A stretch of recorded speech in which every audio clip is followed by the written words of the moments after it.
राधे राधे। जय श्री कृष्ण। आप सभी को पौष माह के पुत्रदा एकादशी की बहुत बहुत शुभकामनाएं। भगवान लक्ष्मी नारायण की कृपा सभी पर रहे और सभी की मनोकामनाएं पूरी करें। आज हम सुनेंगे पौष महीने में सुनी जाने वाली पुत्रदा एकादशी व्रत की कथा। बोलिए विष्णु भगवान की जय हो, लक्ष्मी माता की जय हो। एक समय की बात है, अर्जुन भगवान श्री कृष्ण से चर्चा कर रहे थे। तब श्री कृष्ण के चरणों में अर्जुन ने प्रणाम किया और प्रार्थना की कि हे मधुसूदन, आप मुझे पौष मास की शुक्ल पक्ष की एकादशी का महात्म्य बताएं। इस एकादशी का क्या नाम है, इसका क्या विधान है, इस एकादशी में किस देवता का पूजन किया जाता है। मुझ पर कृपा करें और मेरे सभी प्रश्नों का विस्तार सहित उत्तर दें। अर्जुन के प्रश्नों को सुनकर भगवान श्री कृष्ण ने कहा, हे अर्जुन, पौष मास के शुक्ल पक्ष की एकादशी को पुत्रदा एकादशी के नाम से जाना जाता है। इस उपवास में भगवान श्री हरि की पूजा करनी चाहिए। संसार में पुत्रदा एकादशी के उपवास के समान कोई अन्य दूसरा व्रत भी नहीं है। इस एकादशी के पुण्य से प्राणी तपस्वी, विद्वान और धनवान बनता है। अब मैं तुमसे पौष मास की पुत्रदा एकादशी की कथा कहता हूँ। तुम ध्यान से सुनो। प्राचीन समय में भद्रावती नगरी में सुकेतु नाम का एक राजा रहता था। उस राजा के कोई भी संतान नहीं थी। उनकी पत्नी का नाम सैव्य था। उनका पुत्र हेन राजा के मन में इस बात को लेकर बड़ी चिंता थी कि उनके बाद उन्हें और उनके पूर्वजों को पिंडदान कौन करेगा। उनके पितृ भी व्यतीत होकर पिंडदान लेते थे कि सुकेतु मानो के बाद हमें पिंडदान कौन करेगा। राजा सुकेतुमान को बंधु बांधव राज्य, हाथी घोड़ा कुछ भी अच्छा नहीं लगता था और इसका एकमात्र कारण यही था कि उनका पुत्रहीन होना। बिना पुत्र के पितरों और देवताओं के ऋण से वो ऋणी नहीं हो सकते। उसी तरह राजा दिन रात इसी चिंता में घुला करते। इसी चिंता के कारण एक दिन इतना दुखी हो गए कि उनके मन में अपने शरीर को त्याग देने की इच्छा उत्पन्न हो गई। वह सोचने लगे कि आत्महत्या करना तो महापाप है। अतः उसने इस विचार को अपने मन से ही निकाल दिया। एक दिन इन विचारों में डूबा हुआ घोड़े पर सवार हो वन को चल दिया। घोड़े पर सवार राजा वन, पक्षियों और वृक्षों को देखने लगा। उसने वन में देखा कि मृग, बाघ, सिंह, बंदर आदि सभी विचरण कर रहे हैं। हाथी शिशुओं और हाथियों के बीच में विचर रहे हैं। उस वन में राजा ने देखा कि कहीं तो शियार करक शब्द निकाल रहे हैं और कहीं पर मोर अपने परिवार के साथ नाच रहे हैं।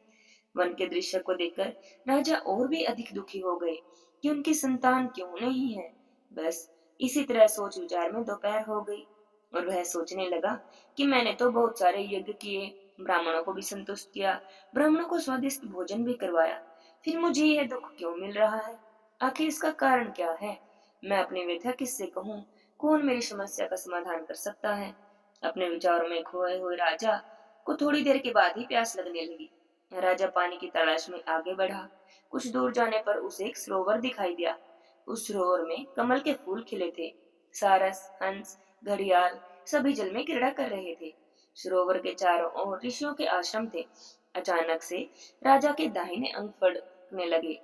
इसे शुभ शकुन मानकर राजा मन में बहुत प्रसन्न हुआ। घोड़े से नीचे उतरा और सरोवर के किनारे बैठे हुए ऋषियों को प्रणाम करके उनके सामने बैठ गया। तब ऋषियों ने पूछा, हे राजन, कहो यहाँ पर किस कारण से आना हुआ। तुम्हारी जो भी इच्छा हो हमसे कहो। तब राजा ने ऋषियों से पूछा, हे विप्र, आप कौन हैं और यहाँ पर किस लिए रह रहे हैं। तब वे ऋषि बोले, हे राजन, आज पुत्र की इच्छा रखने वाले, श्रेष्ठ पुत्र प्रदान करने वाली पुत्रदा एकादशी है। आज से 5 दिन के बाद माँ का स्नान शुरू हो जाएगा और हम इस सरोवर में स्नान करने आए हैं। ऋषियों की बात सुनकर राजा ने कहा, मुनियों, मेरा भी कोई पुत्र नहीं है। यदि आप मुझ पर कृपा करें तो मुझे एक पुत्र का वरदान दे। तब ऋषि कहने लगे, हे राजन, कल तुम पुत्र एकादशी है। तुम पुत्रदा एकादशी का उपवास करना। भगवान श्री हरि की अनुकंपा से आपके घर में भी अवश्य ही पुत्र की प्राप्ति होगी। राजा ने मुनि के वचनों अनुसार पुत्रदा एकादशी का उपवास किया और द्वादशी तिथि आने पर अपने व्रत का पालन किया। ऋषियों को प्रणाम करके वापस अपनी नगरी में आ गया। भगवान श्री हरि की कृपा से कुछ ही महीनों के बाद रानी ने गर्भ धारण किया और 9 महीने के बाद एक तेजस्वी पुत्र को जन्म दिया। वह राजकुमार बड़ा होने पर अत्यंत वीर, धनवान, यशस्वी और प्रजापालक बना। भगवान श्री कृष्ण कहते हैं, हे अर्जुन, पुत्र प्राप्ति के लिए, संतान प्राप्ति के लिए पुत्रदा एकादशी का व्रत उपवास करना चाहिए। पुत्र प्राप्ति के लिए इससे बढ़कर दूसरा कोई भी व्रत नहीं। जो कोई भी व्यक्ति पुत्रदा एकादशी की इस कथा को पढ़ता है या सुनता है, विधान पूर्वक पुत्रदा एकादशी का उपवास करता है, उसे सर्वगुण संपन्न पुत्र रत्न की प्राप्ति होती है। भगवान श्री हरि की अनुकंपा से वह मनुष्य मोक्ष को प्राप्त करता है। बोलिए विष्णु भगवान की जय हो, लक्ष्मी माता की जय हो। बहुत समय पहले की बात है कि कन्नौज में एक ब्राह्मण रहते थे जिनका नाम था अजामिल। अजामिल बड़े ही शास्त्रज्ञ थे। शील, सदाचार और सद्गुण तो जैसे उनके अंदर कूट कूट कर भरे हुए थे। ब्रह्मचारी, विनय, जितेंद्रिय, सत्यनिष्ठा, मंत्र, वेदा और पवित्र थे। इन्होंने गुरु और संत महात्माओं की बहुत सेवा की। एक बार अपने पिता के आदेश से वन में गए और वहां से फल फूल समिधा और कुछ लेकर घर के लिए लौट ही रहे थे। लौटते समय इन्होंने देखा कि एक व्यक्ति मदिरा पीकर किसी वेश्या के साथ विहार कर रहा है। वेश्या भी शराब पीकर मतवाली हो रही है। अजामिल ने पाप नहीं किया, केवल आंखों से देखा और काम के वशीभूत हो गया। अजामिल ने अपने मन को रोकने की बहुत कोशिश की, लेकिन नाकाम रहे। अब मन ही मन उस वेश्या का चिंतन करने लगे और अपने धर्म से विमुख हो गए। अजामिल ब्राह्मण सुंदर सुंदर वस्त्र, आभूषण आदि वस्तुएं जिनसे वह प्रसन्न होती ले आते, यहाँ तक कि अपने पिता की सारी संपत्ति भी उसी वेश्या को रिझाने में ही गवा दी। वह ब्राह्मण उसी प्रकार चेष्टा करते जिससे कि वेश्या प्रसन्न हो जाए। वेश्या के चक्कर में इन्होंने अपनी कुलीन विवाहिता पत्नी तक का परित्याग कर दिया और उस वेश्या के साथ ही रहने लगे। अजामिल ब्राह्मण बहुत दिनों तक वेश्या के अपवित्र अंग से अपना जीवन व्यतीत करते रहे और उन्होंने अपना सारा जीवन पाप में कर लिया। न्याय से अन्याय से जहां कहीं से भी धन मिलता वहीं से ले आते और उस वेश्या के बड़े से बड़े कुटुंब का पालन करने में व्यस्त रहते। चोरी से, जुए से, धोखाधड़ी से अपने परिवार का पेट पालते। एक बार की बात है कि कुछ संत गांव में आए। गांव के बाहर संतों ने कुछ लोगों से पूछा, भैया किसी ब्राह्मण का घर हमें बताइए, हमें वहां पर रात गुजारनी है। इन लोगों ने संतों के साथ मजाक करते हुए कहा कि संत जी, हमारे गांव में तो एक ही श्रेष्ठ ब्राह्मण है जिनका नाम अजामिल है। अजामिल ब्राह्मण भगवान के इतने बड़े भक्त हैं कि गांव के अंदर नहीं रहते बल्कि बाहर ही बाहर रहते हैं। अब संत जन अजामिल के घर पहुंचे। दरवाजा खटखटाया। भक्त अजामिल दरवाजा खोलो। जैसे अजामिल दरवाजा खोलो तो संतों के दर्शन करते ही मानो आज अपने पुराने कर्म, अच्छे कर्म याद आ गए। संत जी कहने लगे, भैया रात बहुत हो गई है, आप हमारे लिए भोजन और सोने का प्रबंध कर दीजिए। तब अजामिल ब्राह्मण ने स्वादिष्ट भोजन तैयार कराकर संतों को भोजन करवाया। जब अजामिल ने संतों को सोने के लिए कहा तो संत कहने लगे, भैया हम प्रतिदिन सोने से पहले कीर्तन करते हैं, यदि आपको कोई समस्या ना हो तो हम थोड़ी देर कीर्तन कर लें। संतों की बातें सुनकर अजामिल ब्राह्मण कहने लगे कि आपका ही घर है महाराज, आपके जो दिल में आए वही कीजिए। संतों ने सुंदर कीर्तन करना आरंभ कर दिया। उस कीर्तन में अजामिल ब्राह्मण भी बैठे। सारी रात कीर्तन चलता रहा और अजामिल ब्राह्मण की आंखों से खूब आंसू गिरे, मानो आज आंखों से आंसू नहीं बल्कि पाप भूलकर गिर रहे हों। सारी रात भगवान का नाम लिया। जब सुबह हुई, संत जन चलने लगे तो अजामिल ब्राह्मण ने कहा, हे देवताओं, मुझे माफ कर दो, मैं कोई भक्त नहीं हूँ, मैं तो एक महापापी हूँ, वेश्या के साथ रहता हूँ और मुझे गांव से बाहर निकाल दिया गया है। केवल आपकी सेवा के लिए मैंने आपको भोजन कराया, नहीं तो मुझसे बड़ा तो पापी और कोई भी नहीं। संत कहने लगे, अरे अजामिल, तुमने ये बातें हमें कल क्यों नहीं बताई? हम तेरे घर में रुकते ही नहीं। अब तूने हमें आश्रय दिया है तो चिंता मत करना। तेरे घर में कितने बालक हैं? अजामिल ने कहा कि महाराज 9 बच्चे हैं और अभी मेरी पत्नी गर्भवती है। संत कहने लगे, अब जो तेरी संतान होगी वह पुत्र होगा और तू उसका नाम नारायण रखना। जा, तेरा कल्याण हो जाएगा। संतजन तो आशीर्वाद देकर चले गए। समय बीता। अजामिल ब्राह्मण के यहाँ पुत्र का जन्म हुआ। उसने उसका नाम नारायण रखा। अजामिल अपने नारायण पुत्र में बहुत आसक्त थे। अजामिल ने अपना संपूर्ण हृदय अपने बच्चे नारायण को सौंप दिया। हर समय अजामिल ब्राह्मण कहते रहते, नारायण भोजन कर लो, नारायण पानी पी लो, नारायण तुम्हारे खेलने का समय हो गया है, चलो अब थोड़ी देर विश्राम कर लो। हर समय बस नारायण नारायण नारायण नारायण करते करते 88 वर्ष बीत गए और अजामिल ब्राह्मण को इस बात का पता ही नहीं चला कि मृत्यु मेरे सिर पर आ गई है। अब वह अपने पुत्र नारायण के संबंध में सोचने विचारने लगे। इतने में ही अजामिल ने देखा कि उसे ले जाने के लिए अत्यंत भयानक 3 यमदूत आए हैं। उनके हाथों में फांसी है, मुंह टेढ़े मेढ़े हैं, शरीर के रोए खड़े हुए हैं। उस समय बालक नारायण वहां से कुछ दूर पर ही खेल रहे थे।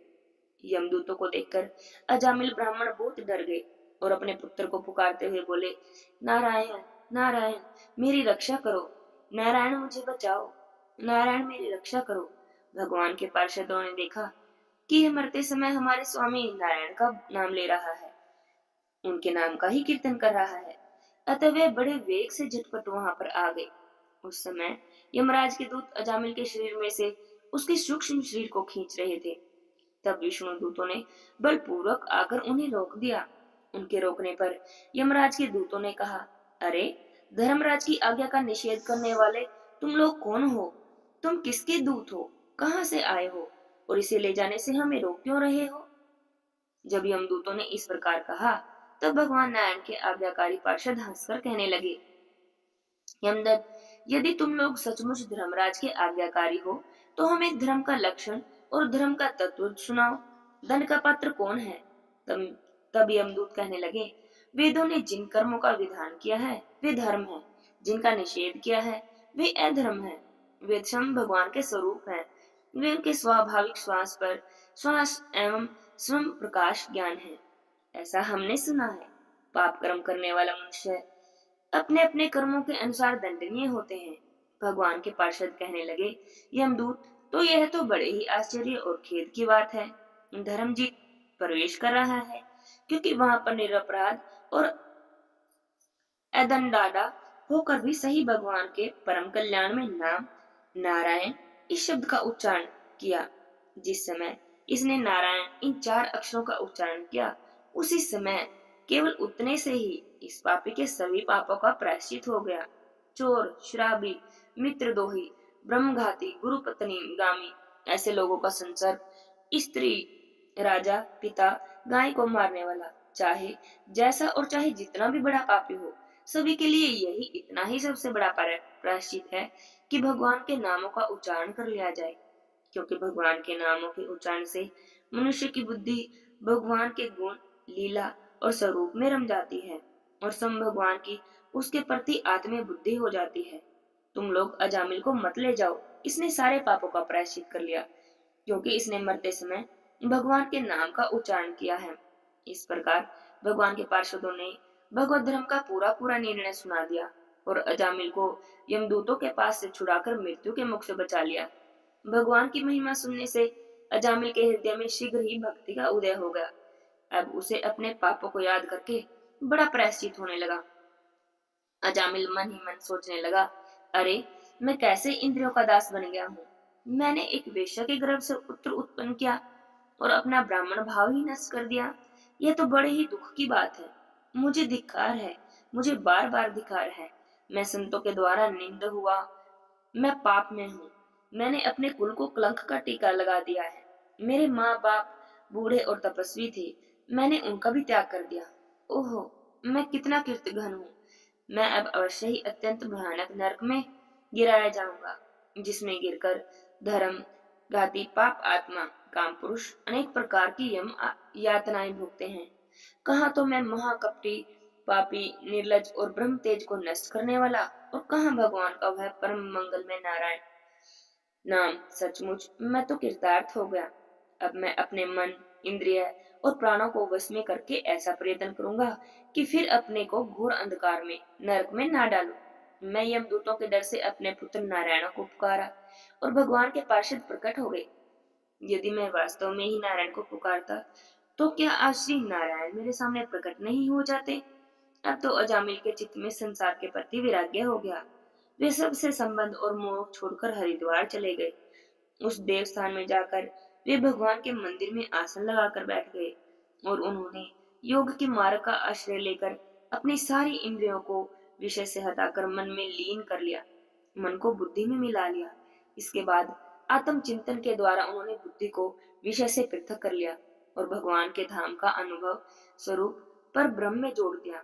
इस प्रकार जब अजामिल की बुद्धि त्रिगुण में प्रकृति से ऊपर उठकर भगवान के स्वरूप में स्थित हो गई, तब उन्होंने देखा कि उनके सामने ही वे चारों पार्षद जिन्हें उन्होंने पहले देखा था खड़े हुए हैं। अजामिल ने सिर झुकाकर उन्हें नमस्कार किया। उनका दर्शन पाने के बाद उन्होंने उस तीर्थ स्थान में गंगा के तट पर अपना शरीर त्याग दिया और तत्काल भगवान के पार्षदों का स्वरूप प्राप्त कर लिया। अजामिल ब्राह्मण भगवान के पार्षदों के साथ स्वर्ग में विमान पर आरूढ़ होकर आकाश मार्ग से भगवान लक्ष्मीपति के निवास स्थान वैकुंठ को चले गए। सुखदेव जी महाराज कहते हैं, हे राजा परीक्षित, यह इतिहास अत्यंत गोपनीय और सभी पापों का नाश करने वाला है। जो भी श्रद्धा और भक्ति के साथ इसका पठन करता है, वह कभी नरक में नहीं जाता। यमराज के दूत तो आंख उठाकर भी उसकी ओर नहीं देख सकते। उस पुरुष का चाहे कितना भी पाप में क्यों न रहा हो, वैकुंठ लोक में उसकी पूजा होती है। देखो, अजामिल जैसे पापी ने मृत्यु के समय पुत्र के बहाने से प्रभु का नाम उच्चारण किया, उसे वैकुंठ की प्राप्ति हो गई। फिर जो लोग श्रद्धा के साथ भगवान का उच्चारण करते हैं, उनकी तो बात ही क्या है। प्रिय परीक्षित, यह इतिहास परम गोपनीय और अत्यंत रहस्यमय है। मलया पर्वत पर विराजमान भगवान अगस्त्य जी ने श्री हरि की पूजा करते समय इस कथा को मुझे सुनाया था, जो आज मैंने तुम्हें सुनाई है। इस कथा को सुनने से भगवान विष्णु की कृपा दृष्टि प्राप्त होती है। बोलिए विष्णु भगवान की जय हो। लक्ष्मी माता की जय हो। पुत्रदा एकादशी के दिन बाल गोपाल की सेवा करके बाल गोपाल को पंचामृत से स्नान कराकर संतान गोपाल मंत्र का जाप करना चाहिए और श्री कृष्ण भगवान के बाल स्वरूप की कथा को सुनना चाहिए। तो आइए सुनते हैं गोपाल मंत्र। यदि आपके जीवन में, आपके संतान के जीवन में कोई भी समस्या हो, या संतान प्राप्ति के उद्देश्य से अगर आप पुत्रदा एकादशी का व्रत कर रहे हैं, तो इस मंत्र का यथासंभव जाप करें, कम से कम 108 बार, और ज्यादा से ज्यादा जितना अधिक हो सके उतना इस मंत्र का जाप करें। संतान गोपाल मंत्र: ओम क्लीं देवाय की सुत गोविंदो वासुदेवाय जगपते देहि में तनय श्री कृष्ण त्वमेव शरणागतम क्लीं ओम। अगर आप इस तरह न पढ़ सके तो हिंदी में पढ़े कि हे देव की पुत्र गोविंद, हे वासुदेव, हे जगन्नाथ, हे श्री कृष्ण, मुझे पुत्र दीजिए, मैं आपकी शरण में आई हूँ। हे देव की पुत्र गोविंद, हे वासुदेव, हे जगन्नाथ, हे श्री कृष्ण, मुझे पुत्र दे दीजिए, मैं आपकी शरण में आया हूँ। और इस प्रकार पढ़कर बाल गोपाल की पूजा करें। आइए अब सुनते हैं श्री कृष्ण भगवान के बाल स्वरूप की कहानी। बोलिए श्री कृष्ण भगवान की जय हो। एक दिन की बात है कि महादेव शिव शंभु के मन में श्री श्याम सुंदर के बाल स्वरूप के दर्शन करने की इच्छा हुई, तो वे एक योगी का भेष बनाकर मैया यशोदा के द्वार पर गोकुल में नंद भवन के बाहर आते हैं और अलख निरंजन की आवाज लगाते हैं। मैया यशोदा उस समय श्याम सुंदर को नहला धुलाकर उनका श्रृंगार कर रही थी। उन्हें बाहर खड़े योगी की आवाज सुनाई नहीं दी। जब योगी भेषधारी शिव जी भोलेनाथ ने फिर से आवाज लगाई, लेकिन अंदर से तो कोई भी आवाज नहीं आई। तभी वहां से ब्रज की एक वृद्धा गोपी गुजर रही थी। उसने योगी को देखा तो उनके पास गई और कहने लगी, बाबा किसे बुला रहे हो? तब योगी ने कहा कि घर की मालकिन को बुला रहा हूँ। गोपी ने पूछा, क्या आपको भिक्षा चाहिए? तब योगी ने कहा, हाँ माई भिक्षा चाहिए। गोपी बोली, यहाँ तो कोई दिखता नहीं है, आप ऐसा कीजिए, मेरे घर में चलिए, मैं आपको भिक्षा दे दूंगी। तब योगी ने पूछा, क्या आप मुझे भिक्षा दे सकती हैं? तब गोपी ने कहा, हाँ बाबा, मैं आपको अन्न वस्त्र धन जो भी मांगे वही दूंगी। तब योगी बोले, अच्छी बात है माई, लेकिन मेरा एक नियम है, मैं एक ही द्वार पर जाकर आवाज लगाता हूँ, यदि उस द्वार से कुछ मिल जाए तो ठीक है, अन्यथा उस दिन किसी और द्वार पर नहीं जाता। तो गोपी कहने लगी, हे भगवान, फिर तो आप भूखे रह जाओगे। तो योगी बोले, हाँ माई, जैसी प्रभु की इच्छा। तब गोपी ने सोचा, नहीं नहीं बाबा, हमारे गांव से कोई साधु भूखा चला जाए तो सारे गोकुल के लिए लज्जा की बात होगी। बाबा, आप यहीं पर ठहरो, मैं अंदर जाकर देखती हूँ कि यशोदा रानी कहाँ है। बस इतना कहकर गोपी तो नंद भवन के अंदर चली गई। वहां जाकर देखा तो मैया यशोदा तो श्याम सुंदर का श्रृंगार कर रही थी और लोरी गाकर उन्हें सुला रही थी। इधर बाहर खड़े योगी वेशधारी शंकर भगवान मन ही मन श्याम सुंदर से कहते हैं, प्रभु, दर्शन किए बिना नहीं जाऊंगा। अंदर गोपी गोपी अंदर जाकर मैया यशोदा से कहती है, ओ यशोदा रानी, क्या कर रही हो। तब यशोदा मैया कहती हैं, आओ काकी, बैठो, क्या बात है। गोपी ने कहा, यशोदा रानी, तुम्हारे द्वार पर एक योगी कब से भिक्षा के लिए आवाज लगा रहा है, क्या तुमने नहीं सुना। यशोदा मैया कहती हैं, नहीं काकी, मैंने तो कोई आवाज नहीं सुनी। तो गोपी कहती है, अरे यशोदा रानी, जल्दी से उसे भिक्षा दे दो, कोई बड़ा महात्मा लगता है। तब मैया यशोदा कहती है, अच्छा, बड़ा महात्मा है। तब गोपी बोली, हाँ, ऐसा योगी तो मैंने कभी नहीं देखा। उनके मुख पर तो आंख ही नहीं टिकती, इतना तेज है उनके ललाट पर, जैसे सूर्य का तेज हो। और देखो तो कितना कड़ा नियम है, जिस द्वार पर भिक्षा के लिए खड़ा हो जाए बस वहीं से भिक्षा लेता है, और भिक्षा ना मिलने पर भूखा लौट जाता है। तब मैया यशोदा कहती है, अच्छा काकी, मैं भिक्षा की तैयारी करती हूँ, आटा, चावल, दाल, गुड़, घी सब कुछ ले लो, 2-4 दिनों के लिए पर्याप्त रहेगा। चलिए अब चलते हैं। तब गोपी कहने लगी, अरे, दक्षिणा के लिए कुछ धन भी तो ले लो, बड़ी दिव्य मूर्ति है, उन्हें प्रसन्न कर लोगी तो बड़ा ही आशीर्वाद पाओगी। तब मैया यशोदा संदूक से धन और मोती की माला निकालते हुए कहती है, काकी, आप कहती हैं बड़ी ही दिव्य आत्मा है, तो बहुमूल्य मोती की माला दे देती हूँ। इधर बाहर खड़े शिव शंभू मन ही मन अपने श्याम सुंदर से बातें कर रहे थे। हे प्रभु, दर्शन देने में इतना संकोच क्यों कर रहे हो। तब श्याम सुंदर ने अपने अंतर्मन में कहा, धन्य भाग है जो आज स्वयं प्रभु सेवक के घर पधारे हैं। तब योगी भेषधारी शिव शंभू कहते हैं, कौन सेवक है और कौन प्रभु है, इसके निर्णय का समय नहीं है। आप तो हमें अपना परम भक्त जानकर बाल स्वरूप के दर्शन करा दीजिए। तब श्याम सुंदर कहते हैं कि मेरा बाल स्वरूप तो इस समय मैया यशोदा के पास गिरवी रखा है, उन्हीं से मांगना पड़ेगा। लीजिए, मैया आ रही हैं। तब मैया यशोदा श्याम सुंदर को पाले में सुलाकर दक्षिणा की थाल लेकर गोपी के साथ नंद भवन में बाहर आती हैं, जहाँ पर शिव शंभू प्रतीक्षा कर रहे थे। मैया यशोदा योगी जी को प्रणाम करती हैं और कहती हैं कि विलंब के लिए क्षमा कर दो बाबा, मैं अपने लल्ला का श्रृंगार कर रही थी। तब योगी वेशधारी शिव शंभू कहते हैं, हे मैया, तुम तो धन्य हो जिसे ऐसे दिव्य बालक की सेवा का सौभाग्य प्राप्त हुआ। मुझे भी उस परम दिव्य शिशु के दर्शन करा दो मैया। तब यशोदा मैया बोली, क्षमा करो बाबा, मैंने उसे अभी अभी ही नहलाया है, मैं बाहर नहीं ला सकती, उसे ठंडी हवा लग जाएगी। तब योगी भेषधारी शिव शंभू कहते हैं, मैया, हवाओं का चलना ना चलना जिसके संकल्प मात्र पर निर्भर है, उसके लिए चिंता मत करो, बस उन्हें एक बार मेरे पास ले आओ। उनके दर्शनों की लालसा से तुम्हारे द्वार पर आया हूँ।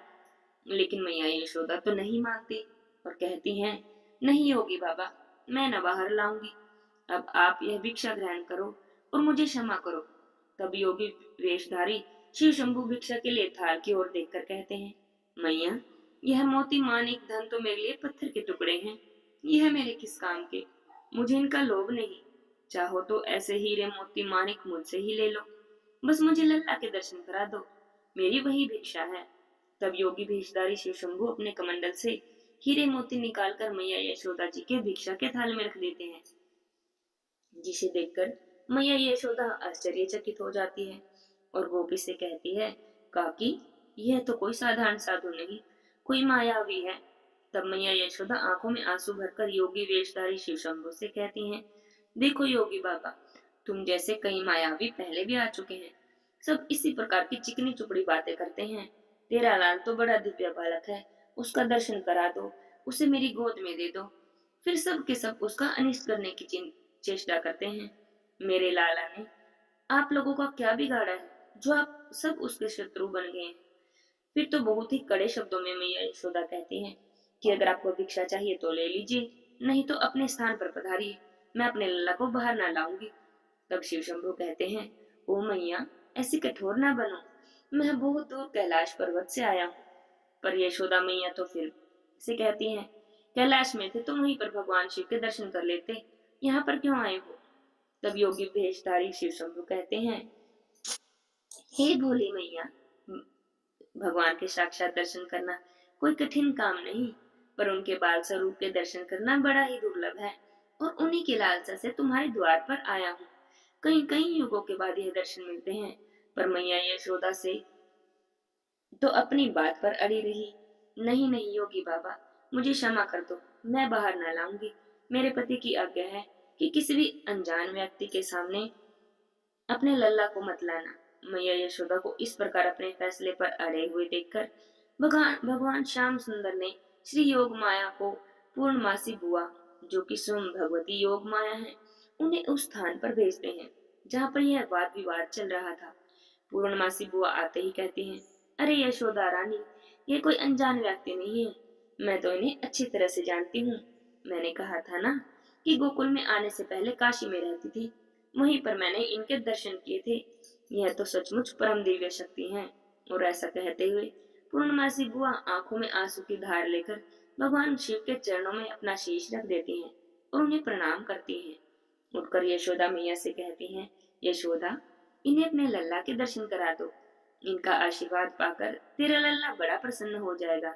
तब मैया यशोदा भी पूर्णमासी बुआ से कहती हैं, पूर्णमासी बुआ, क्या तुम सच कह रही हो? तुम जानती हो? तब पूर्णमासी बुआ कहती हैं, हाँ हाँ यशोदा रानी, मैं इन्हें अच्छे से जानती हूँ। तेरा तो सौभाग्य है जो तेरे लल्ला का प्रेम इन्हें तुम्हारे द्वार पर ले आया। पर मैया यशोदा कहती हैं, इनकी वेशभूषा तो देखो, लंबी लंबी जटाएं हैं, बदन में भभूत है, गले में सर्पों की माला है। लल्ला तो इन्हें देखकर वैसे ही डर जाएगा। ना बाबा, मैं ना लाऊंगी। अब बेचारी भोली भाली मैया को क्या पता कि उनके द्वार पर स्वयं सदाशिव पधारे हैं। मैया यशोदा की बातें सुनकर पूर्णमासी बुआ कहती हैं कि अरे नहीं यशोदा रानी, इनके दर्शन मात्र से तो सभी के भय का नाश हो जाता है, सभी बाधाएं दूर हो जाती हैं। मुझ पर विश्वास कर, मैं तुझसे झूठ नहीं कहती। तब गोपी भी पूर्णमासी बुआ का समर्थन करते हुए कहती हैं, चलिए यशोदा रानी, पूर्णमासी बुआ कभी झूठ नहीं बोलती। तुम्हें याद है जब वह पहले गोकुल में आई थी, तब इन्हीं के ने तुम्हें आशीर्वाद दिया था कि तुम्हें लल्ला होगा। तब ये उस समय तो तुम सब लोग आशा छोड़ चुके थे। यह सभी बात सच कहती है, तो इनकी बात मान लो। तब मैं यशोदा कहती है, ठीक है, आपके कहने पर मैं लल्ला को तो ले आऊंगी, पर इनके हाथों में नहीं दूंगी। तब पूर्णमासी बुआ कहती है, अच्छा ठीक है, तू लल्ला को तो ले आ, अरे ये दूर से ही आशीर्वाद दे देंगी। तब मैया यशोदा नंद भवन के अंदर जाती हैं श्याम सुंदर को लाने के लिए, और अंदर से श्याम सुंदर को अपनी गोद में उठाकर इस प्रकार कहती हैं, अरे ओ लल्ला, चल, तेरे दर्शन करने के लिए कोई आया है। तब श्याम सुंदर को बाहर लेकर आती हैं, जिन्हें देखकर योगी वेशधारी शिव शंभु प्रेम से गदगद हो जाते हैं। श्याम सुंदर के बाल स्वरूप की ओर टकटकी लगाकर निहारने लगते हैं, जैसे पूर्णिमा की रात को चकोर चांद को टकटकी लगाकर निहारता रहता है। तब मैया यशोदा कहती हैं, लो योगी बाबा, लल्ला को देख लो, आशीर्वाद भी दे दो। तभी शिव शंभु कहते हैं, हे मैया, तुम्हारी आज्ञा हो तो चरणों में मस्तक रख दूं। मैया यशोदा कहती हैं, नहीं नहीं, मैंने पहले ही कहा था ना, लल्ला को छूने ना दूंगी। फिर पूर्णमासी बुआ शिव शंभु से कहती हैं, मैं पहले आप अपने चरण रज दीजिए। और ऐसा कहकर पूर्णमासी बुआ शिव शंभु के चरण रज लेकर श्याम सुंदर के ललाट पर लगा देती हैं। शिव शंभु की चरण रज श्याम सुंदर के ललाट पर पड़ते ही श्याम सुंदर मन ही मन शिव शंभु से कहते हैं, धन्यवाद प्रभु। अंतर्यामी शिव श्याम सुंदर की बातें सुनकर कहते हैं, यह कहाँ का न्याय है स्वामी, हम इतनी दूर से आए हैं आपके बाल स्वरूप के दर्शन करने, और आपके बाल स्वरूप का आलिंगन भी न कर सके। हे प्रभु, जिन श्री चरणों से निकली पवित्र गंगा को हम अपने शीश पर धारण करते हैं, उन श्री चरणों को एक बार छू तो लेने दीजिए। फिर भगवान शिव शंभु अपने ही शरीर के एक अदृश्य प्रतिबिंब से श्री श्याम सुंदर के चरणों का स्पर्श करते हैं और फिर भगवान श्री कृष्ण की स्तुति करते हैं और उसके बाद नाच नाच कर झूम झूम कर मैया यशोदा से कहते हैं, युग युग जिए तेरा लल्ला, ओ मैया युग युग जिए तेरा लल्ला। मैया तेरे नैन भये निहाल, निरख मुख लाल के प्यासी अखियां हुई रे निहाल, निरख मुख लाल का। फिर मैया यशोदा कहती हैं, योगी बाबा आप अपनी भिक्षा तो ले लीजिए। तो महादेव शिव शंभु कहते हैं, रख ले अपने हीरे मोती, ये पत्थर मेरे किस काम के। योगी हो गया माला माल, निरख मुख लाल का। और ऐसा कहते कहते योगी भेषधारी शिव शंभु वहां से अंतर्ध्यान हो गए। और ऐसे अनुपम दृश्य को देखकर सर्वलोक के सभी देवी देवता पुष्पों की वर्षा करते हैं। बोलिए श्री कृष्ण भगवान की जय हो, श्याम सुंदर भगवान की जय हो।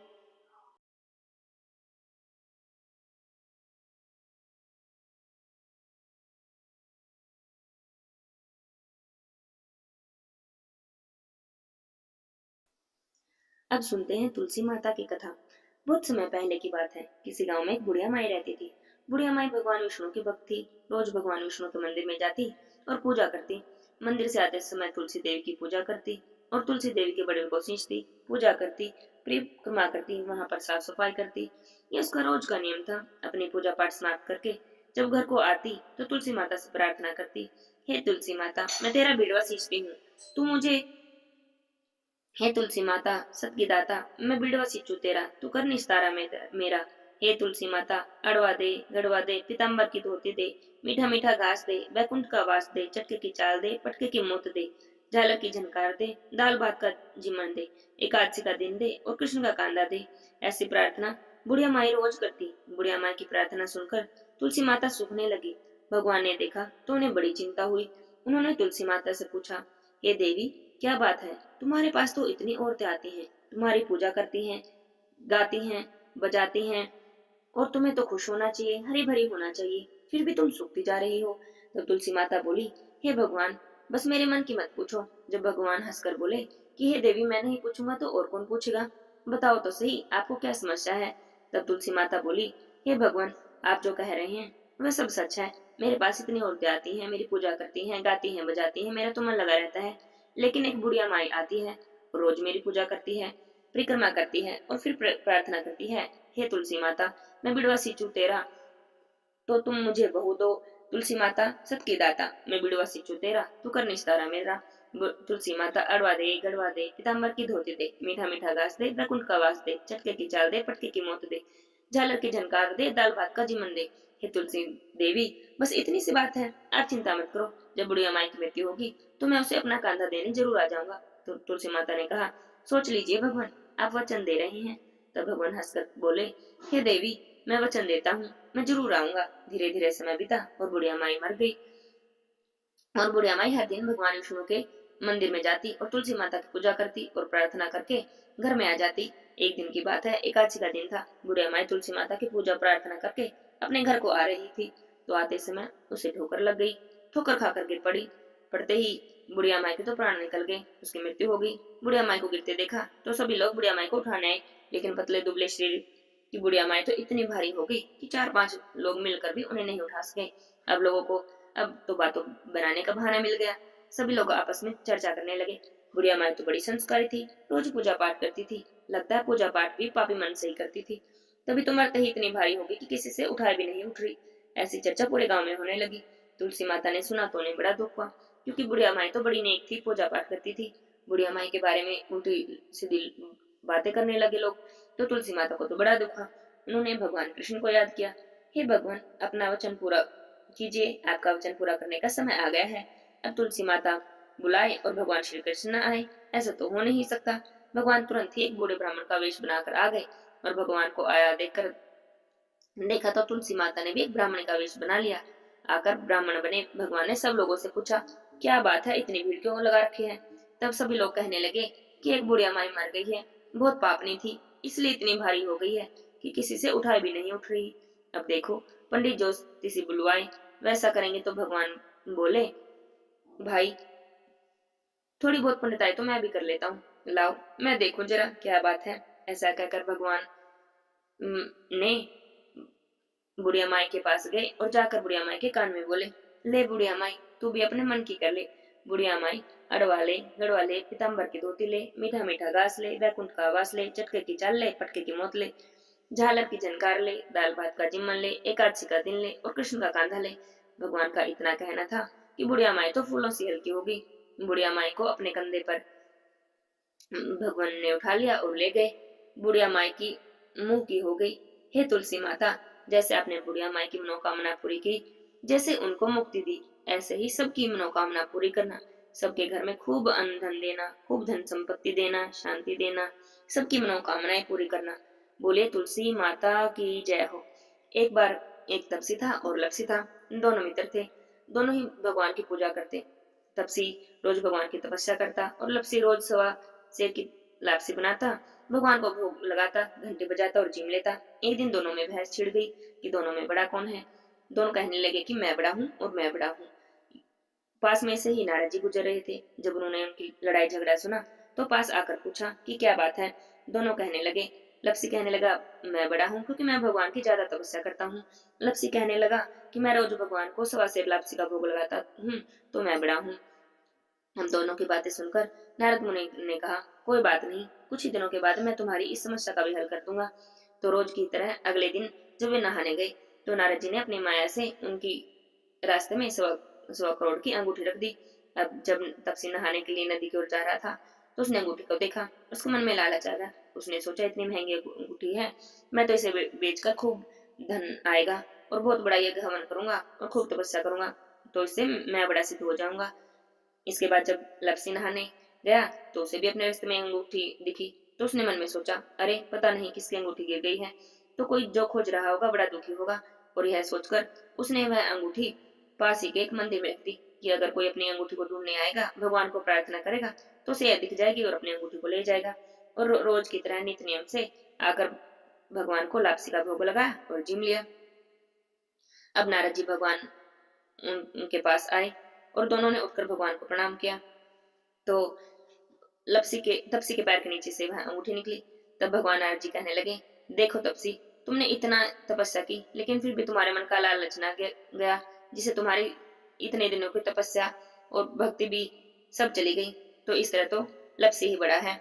और कहने लगा, तुमने तो अपनी सारी तपस्या को भी भंग कर दिया। यह सुनकर तो तपसी जोर जोर से रोने लगा। कहने लगा, भगवान मेरे साथ ऐसा ना करो, मुझे माफ कर दो, मुझसे बहुत बड़ी भूल हो गई है, मुझ पर दया करो। अब बताओ मुझे मेरी तपस्या का फल कैसे मिलेगा। तब नारद जी को उन पर दया आ गई और वे कहने लगे कि जो सारी कहानी कहकर तेरी कहानी नहीं करेगा उसकी तपस्या का सारा फल तुझे मिल जाएगा। जो ब्राह्मण जी माकर दक्षिणा नहीं देगा उसकी तपस्या का आधा फल तुझे मिल जाएगा। जो साड़ी ब्लाउज देकर दक्षिणा नहीं देगा उसकी तपस्या का फल तुझे मिल जाएगा। जो अपने घर में गाय कुत्ते की रोटी नहीं बनाएगा उसकी पूजा का फल तुझे मिल जाएगा। जो दीपक जलाकर हाथ नहीं जोड़ेगा उसकी तपस्या का आधा फल तुम्हें मिल जाएगा। इतना कहकर नारद जी वहां से चले गए। इसलिए हर कथा कहानी के साथ तपसी लपसी की कहानी जरूर कहनी चाहिए, वरना किसी भी कथा कहानी का फल नहीं मिलता। बोले तपसी लपसी की जय हो, विष्णु भगवान की जय हो, जय जय श्री राधे श्याम। अब सुनते हैं एकादशी माता की आरती। ओम जय एकादशी माता मैया, जय एकादशी माता, विष्णु पूजा व्रत को धारण कर शक्ति मुक्ति पाता। ओम जय एकादशी माता, जय एकादशी माता, विष्णु पूजा व्रत को धारण कर शक्ति मुक्ति पाता। ओम जय एकादशी माता, तेरे नाम गिना देवी भक्ति प्रदान करनी, गण गौरव की देनी माता शास्त्रों में है वरनी। ओम जय एकादशी माता, विष्णु पूजा व्रत को धारण कर शक्ति मुक्ति पाता। ओम जय एकादशी माता, मार्गशीर्ष के कृष्ण पक्ष की उत्पन्ना, विश्वतारिणी जन्म शुक्ल पक्ष में हुई मोक्षदा, मुक्तिदाता बन आई। ओम जय एकादशी माता, विष्णु पूजा व्रत को धारण कर शक्ति मुक्ति पाता।